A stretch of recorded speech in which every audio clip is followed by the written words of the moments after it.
According to the CDC, 1 in 10 older adults in the U.S. suffer from elder abuse.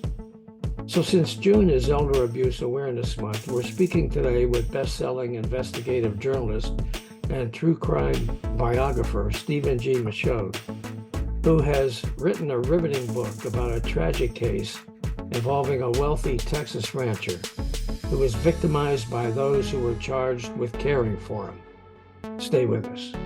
Welcome to Lean to the Left, home of no-holds-barred commentary, plus interviews with fascinating people. Some of them top experts, others simply with interesting stories to tell. You'll never know who'll show up at Lean to the Left.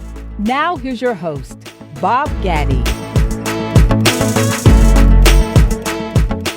Stephen Michaud is the author of Robert's Story, a Texas cowboy's troubled life and horrifying death. It's a story of rancher Robert East, which until now was buried deep in old legal records that were discovered by Michaud. The elderly owner of a vast Texas cattle ranch, Robert East was no match for the greedy lawyers, doctors, and household staff who took over his life and isolated him on his remote ranch, all to gain access to his wealth and the natural gas on his family's land. Stephen G. Michaud is an internationally recognized author, co-author, investigative reporter, and editor whose decades-long career includes 20 books and multiple contributions to periodicals, including Newsweek, Businessweek, The New York Times, Maxim, Reader's Digest, Salon, Boy's Life, and Playboy. Michaud's published works in an impressive variety of genres, ranging from World War II, the Cuban Revolution, true crime, and mountain climbing, to Texas history and serial murder, have sold over 2 million copies, translated into 15 languages. The New York Daily News named The Only Living Witness, a biography of serial killer Ted Bundy, co-authored with Hugh Ainsworth, one of the 10 best true crime books ever written. Ted Bundy, Conversations with a Killer, a compilation of Michaud and Ainsworth's death row interviews with Bundy, was a New York Times bestseller and a Netflix 4-part series. Stephen, welcome. It's an honor to have you with us today, my friend. I'm glad to be here. Good to see you, Bob. Hey, before we get into your book, can we talk a little bit about the issue of elder abuse? To what extent is this a problem in America? You've done some research on this, right? Yeah, elder abuse was not my subject when I started the book. My subject was a poor, vulnerable old man rancher being taken advantage of by thieves. And I didn't really start focusing on the elder abuse part of it until the book was published, and my readership has skewed toward baby boomers. We're all getting old now, and I guess we're all looking over our shoulders. Yeah. And I began to understand that the question of vulnerability among older people, fears of their own safety, what they see on TV, and what they read about has put a whole generation on edge. And so what I've ended up with is a family saga wrapped around a true crime story. This is a hybrid book, but it's a real issue. The amount of money built from older people in this country is, according to some guesses, exceeds $100 billion a year. It's a lot of money. There's reason to worry about the mechanisms we have to deal with this. I'm talking now about the police and social services, because it's a crime, if you will, that's easily hidden. You put your grandparents upstairs in the bedroom and leave them up there. Yeah. It's hard to ferret it out. People don't talk about it. And it's a major feature of it is the isolation of older people, not just at home, but in facilities for old people. You don't have to be a nephew or a niece or a grandchild to abuse an older person. You can be a nurse You can be a doctor, which was the case with my guy. So it's a widespread problem. It's horrifying, certainly in the case of Robert, and it does not receive, in my view, the kind of attention it deserves. So, what are some of the forms that this abuse takes? I mean, we talked in Robert's case, it was financial, right? But there's a lot of other forms of elder abuse that people have to deal with, correct? There are. Robert was abused across a spectrum of abuses. He was isolated from his family. He was not given medical care. He was not kept clean. He was lied to. He was essentially removed from the map. Okay. His captors, and they were essentially captors, rewrote his will and kept the rest of his family away by saying that Robert didn't want to see them anymore. And there was enough ill will in the family going back that it was a credible claim, at least to the members of his family. He's almost a poster child for the abused older American. I think the one area where perhaps he's atypical or was atypical is that he was fantastically wealthy, Right. hundreds of millions of dollars. And it proved to be no protection from the wolves when they showed up. He was very rich. And in fact, had he not been so rich, he might not have been the target of their machinations. Okay, who were these people that did this to this guy? Number one was his foreman, who he had known since he was a child, who had been raised on the ranch, was an outlaw himself. And he returned to the ranch when Robert was getting older and was no longer able to ride. His legs had given out on him. He was confined to the house. And so it was, his name was Oscar Ozuna. And Oscar was both a conniver and a bully. And he intimidated the other people who worked on the ranch with threats, physical threats, to do what he was told. The second group of conspirators were attorneys, specifically two of them, who had wormed their way into Robert's good graces, I guess you'd say, and began very quietly to rewrite all his legal and estate papers. Robert didn't read.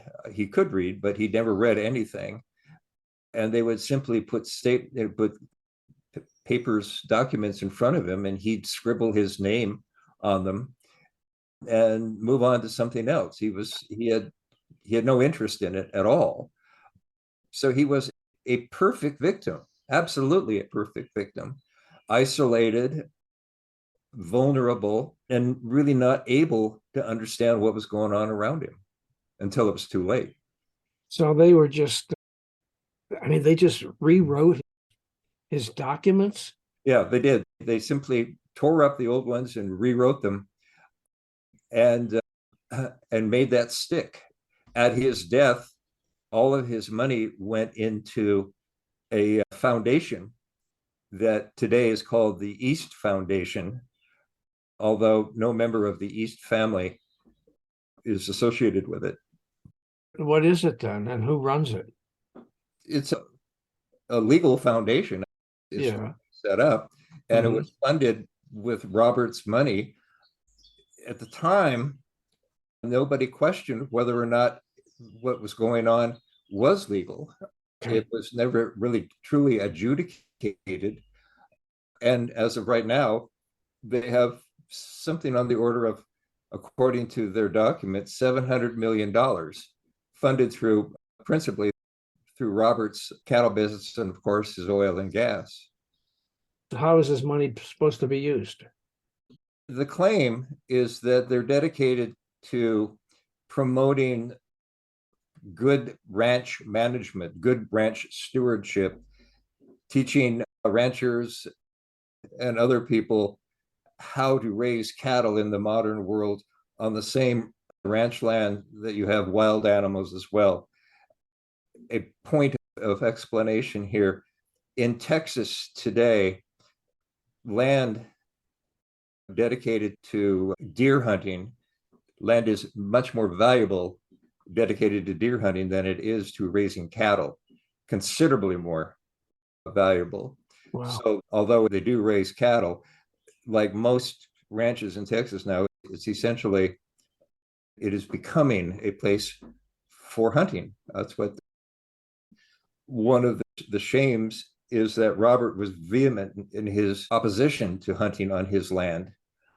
He and his sister, who lived on the ranch their entire lives, did not believe in hunting. Okay. So the people that took over this foundation are using this money for exactly the opposite of what Robert would have wanted. It's not the ranch he would be running if he were alive today. Okay, so what did they do? They forged papers. Essentially, they stole his money, right? I don't know if you'd call it forging or not. What they did was they rewrote them, and he signed them. And he signed them. He signed them. There's an appendix in the book that gives you examples of Robert's handwriting in those final years of his life, and it looks like a drunken ant walking across the page. Okay. He did sign it. They are on that level, they're certainly legal, but there's strong reason to believe that he was not mentally competent when he signed a lot of those documents, if not all of them. Okay. Exactly how did this come down? Walk us through the kind of the plot of this book. Walk us through what really happened to this man. The book follows Robert from his boyhood in the early part of the 20th century through the development of the East family. Built a ranch near the Rio Grande, and it thrived throughout the century until the 1940s and 1950s, when, through deaths and other things, the ranch was basically down to Robert and his brother, his older brother, who his name was Tom. He died, leaving Robert basically alone on the ranch. And there was never any question that Robert was actually capable of running the ranch. He was a great cowboy, but he was not a good cattleman.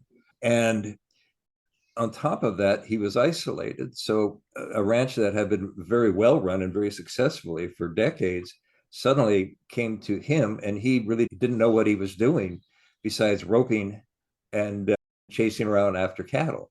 Okay. And lacking business acumen and lacking much knowledge of the greater world, he rarely left the ranch. He was an inviting target. Plus the fact, in the middle of it all, they found natural gas on his ranch.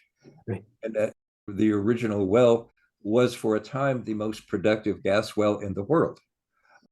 And he was cashing checks in excess of $12 million a month for quite a while. He got quite wealthy. Yeah, I should say He so. never had any concept of what that really meant.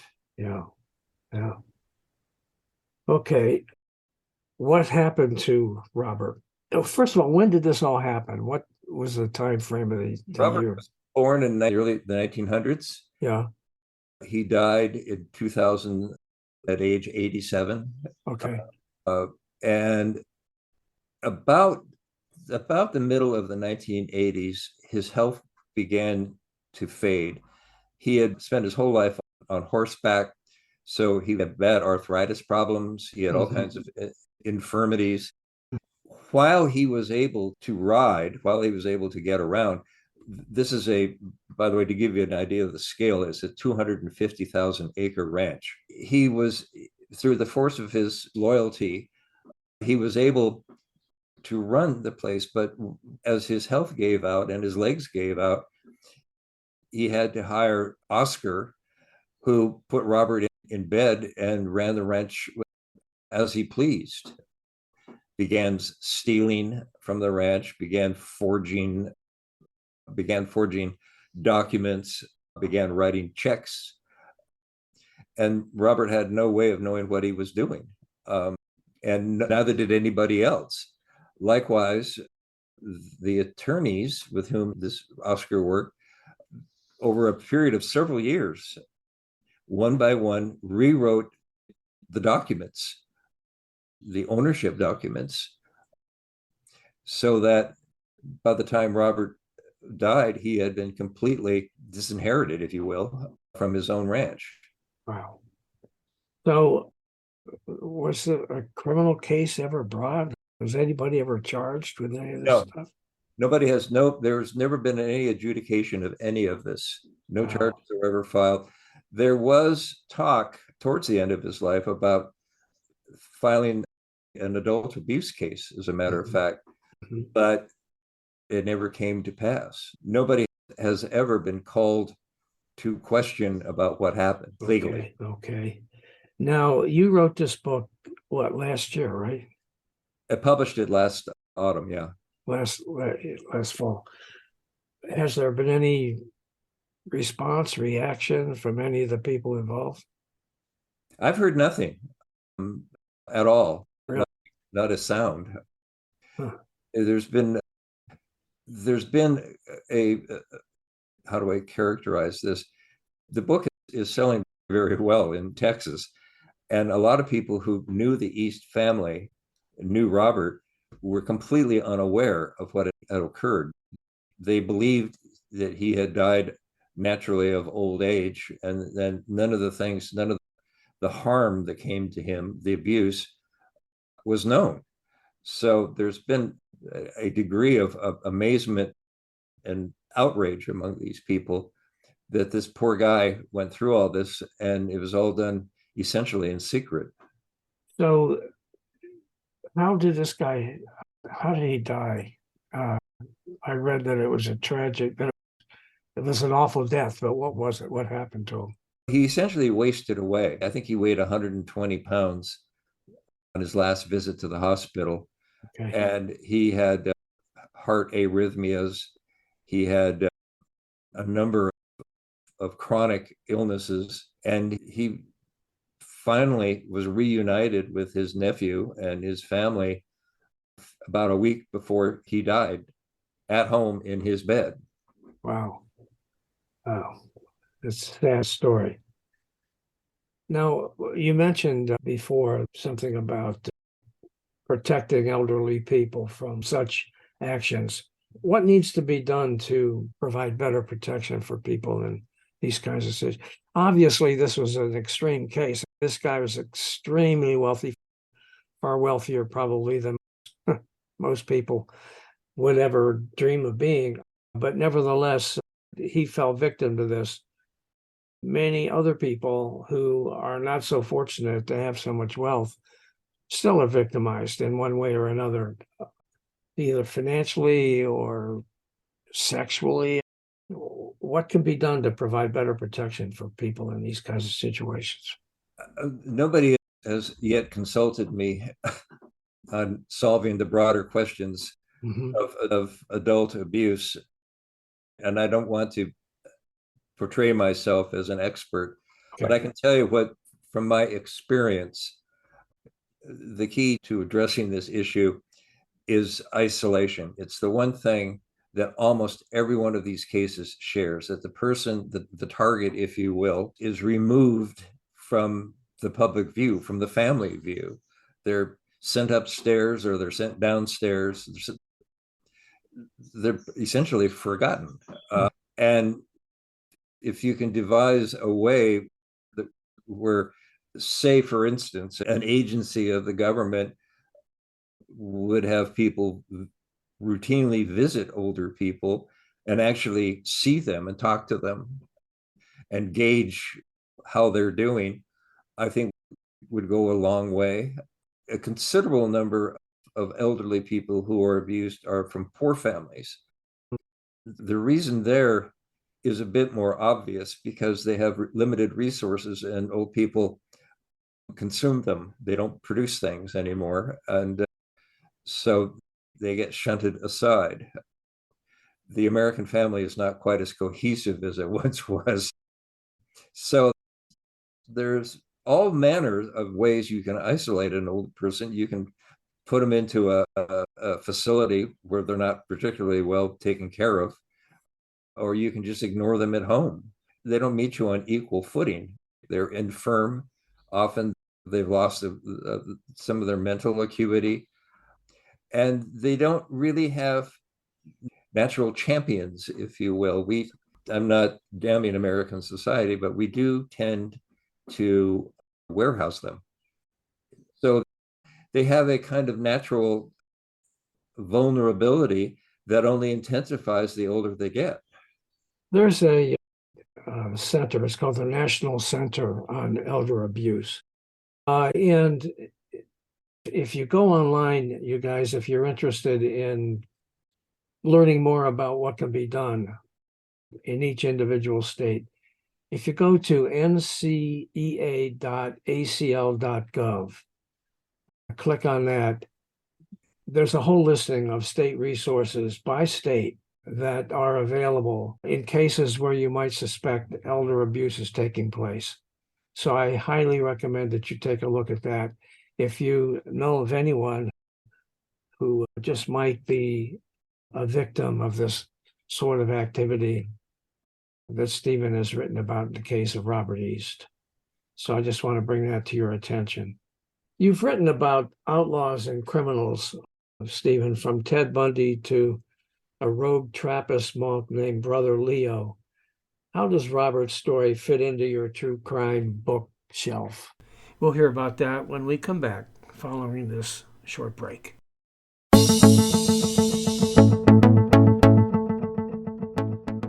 I think, as I said earlier, this is a true crime inside a family saga. It's a double-decker.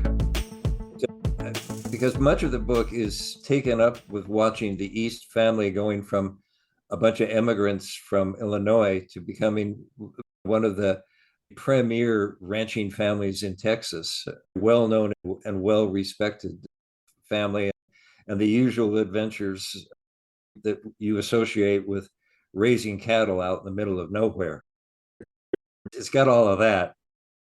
Right in the center of it is this figure, this Robert, who he's been described as a man child, and to the extent I think that was accurate. Robert wasn't very smart. Robert wasn't very smooth. Robert really only wanted to ride horses and chase skirts.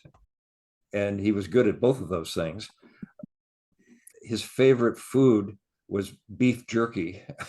And Robert lived the Spartan existence. He was rich as Croesus, but he would wear his jeans until they practically fell off him. Wow.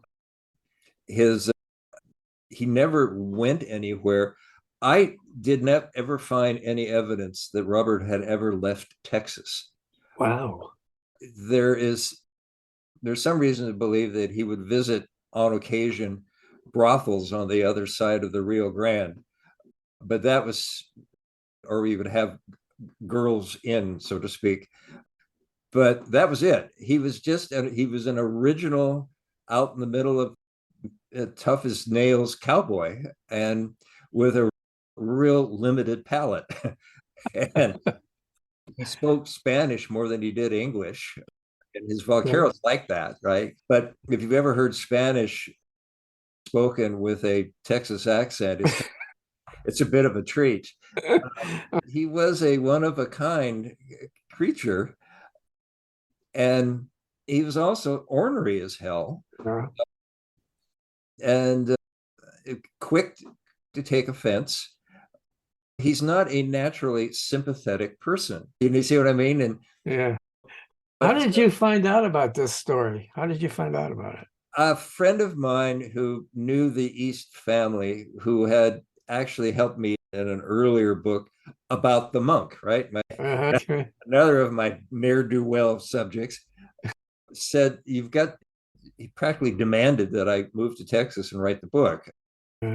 And with some hesitancy, I took on the case because it's really complex. It's 5 years writing this book, digging through all of these damn documents and Yeah. running down people who did not want to talk to me. Uh, The usual things that journalists do to make themselves so popular with everybody. And but once I got into it, I didn't feel like I was some kind of champion to bring Robert's story to life and all the rest of it. I'm just a journalist, right? You were just working on a story, right? Yeah, Yeah. yeah, Yeah. exactly. That's what we do, Uh-huh. and of course we often get ourselves in trouble for doing that. Yeah, it's true too. But the case seems so egregious to me, and I held these documents in my hands, and I knew I have videotapes of Robert in the last couple of years of his life, and he was not a well man. He didn't really know what was going on around him, and he had no champions. He had nobody on the ground there saying, leave Robert alone, take care of Robert, except, and this is what makes this story even more wonderful from my perspective, is the one hero is a Mexican kid who was working on the ranch, who had been brought over. He was illegal. Okay. And they put him in charge of Robert, of taking care of Robert, of washing him, dressing him. And he instantly got what was going on. Okay. And he worried because he said, if this is found out, I'll get blamed for it. Okay. Right. Okay. So what he did was start audio recording everything that happened around him with his cell phone. Okay. And because he was a quote nothing, right? Yeah. Didn't speak English, people just ignored him. So I have recordings of everybody talking about what they're going to do, and it's partially my reporting and partially my transcriptions of these conversations. How did you find this guy? He emerged slowly from the. Okay, he's not the sort of person, you can understand this, who does a lot to draw attention to himself. Okay, sure. He's illegal. Yeah, he's smart. Yeah, yeah. He finally produced the tapes, and we were very hard to transcribe them because some of it's in English, some of it's in border Spanish. But there's a scene in the book where one of the attorneys has Robert on his deathbed, and he's looking down over on him, trying to get him to sign one more document. And Robert, with almost his last breath, is saying no to him. And the guy in the end says, okay, then we'll pray. And that's the end of the scene. Okay. Yeah, this is my favorite character in the book. Okay. Yeah. So what is it's a hell of a job to write a saga like this. All the research, you said it took you 5 years. Yeah. What's the challenge? You had to talk to dozens of people that you had to chase down, and yeah, right? I don't speak Spanish. Okay. Yeah. So there's a start, right? Yeah, right there, right. After bueno, I'm toast. And then on top of that, I'm a Yankee, an object of fear and loathing. Well, you live in Texas, right? Yeah, yeah. My children were born in Texas, so they're Texans. But I remember in one of my earlier stories in Texas, I've written a lot about Texas. I was writing about wildcatters, and this group of them referred to me as the spindle-shanked frog from New York. Are you from New York originally? Yeah, I was working in New York for Newsweek at the time, but my children are proud Texans, but I can't claim it. So that was a problem. I knew that after a while I should not be driving alone at night anywhere down there. Okay. Why? What was going on? They still settle scores abruptly down there from time to time. You say down there, down where? East. It's generally called South Texas. It's the Rio Grande north up towards San Antonio, Corpus Christi, that part. It's a vast cattle growing region, and with no surface water, no permanent surface water, and no running water. So it's not for sissies down there, I'll tell you that. Yeah, but I didn't come to whine and moan about how hard my life is. I'm fascinated with the process of researching and getting this book together. I have done a little of that myself, and that's no easy thing.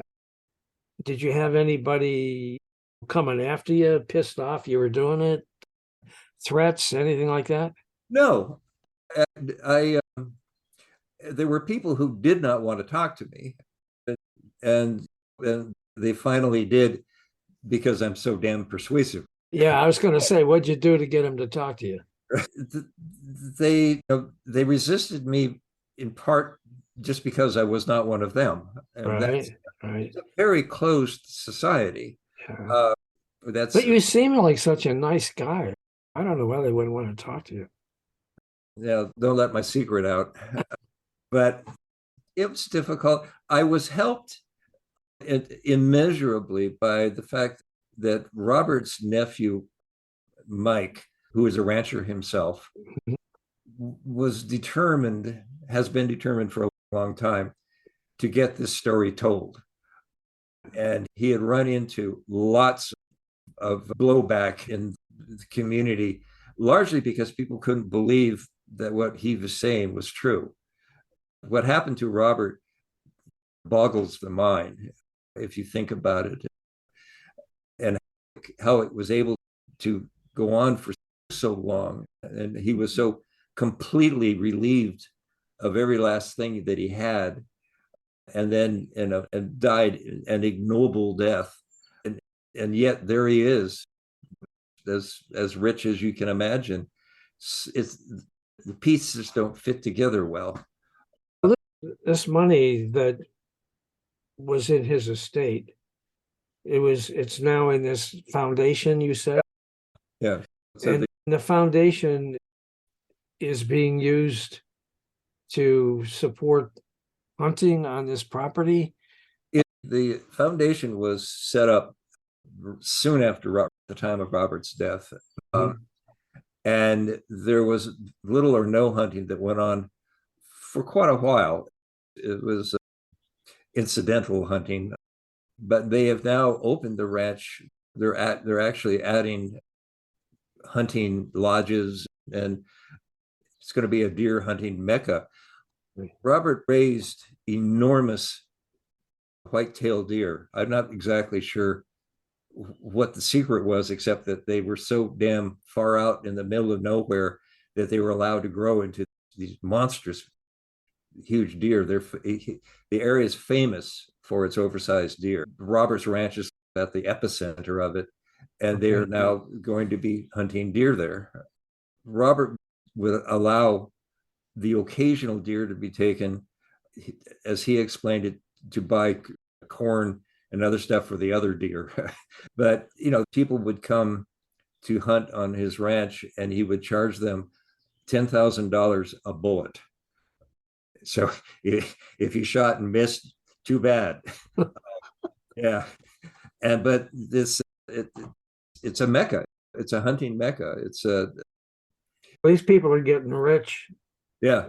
Not only did they get rich by stealing this guy's money, but now they're getting rich by turning this thing into a hunting resort.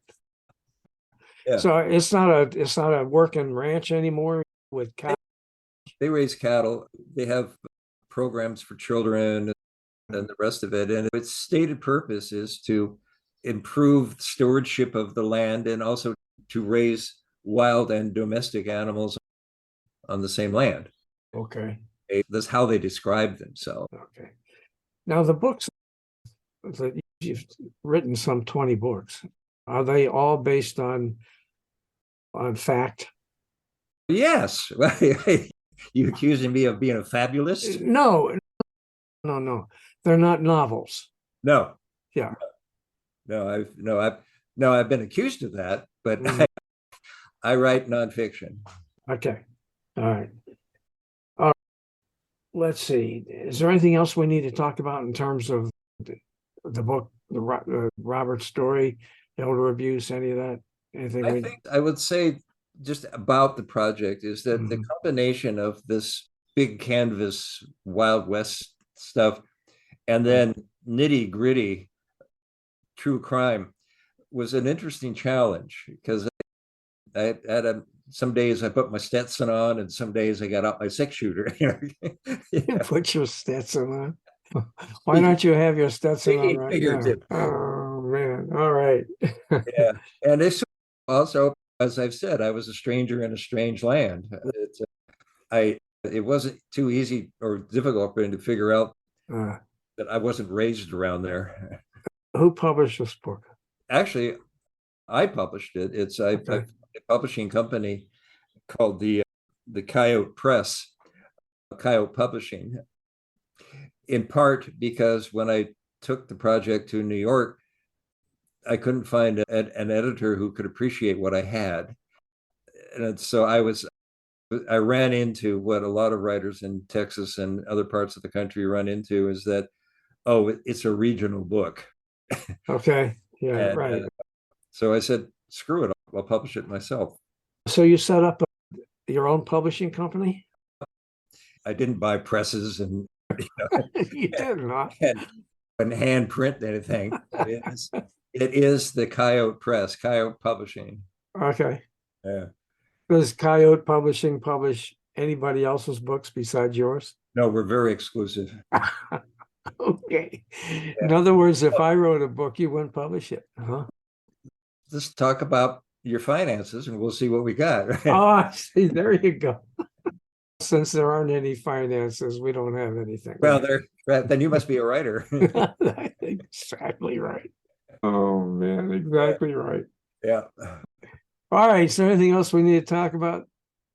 No, I promise not to complain about anything, so we're done. So with that, we're going to take another quick break, but I'll be right back after these words.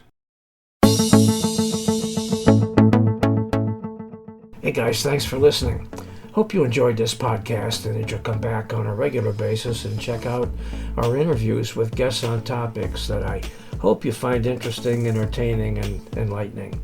Let your friends know about this podcast and take a minute to subscribe. Just go to podcast.leantotheleft.net to subscribe, check out the upcoming interview schedule, and listen to all of our episodes. And follow us on social media. Facebook at the Lean to the Left Podcast, Twitter at Lean to the Left 1, Instagram at @BobGaddy_Lean to the Left, and TikTok at Lean to the Left. And you can watch the episodes at YouTube at Lean to the Left. And don't forget to visit our blog site, leantotheleft.net, where you'll find commentary on the news by some excellent writers with progressive perspectives on a whole range of topics. You can sign up as a member there, and of course, it's all free. Now, this is Bob Gaddy signing off for Lean to the Left. Thanks for sharing your time with us.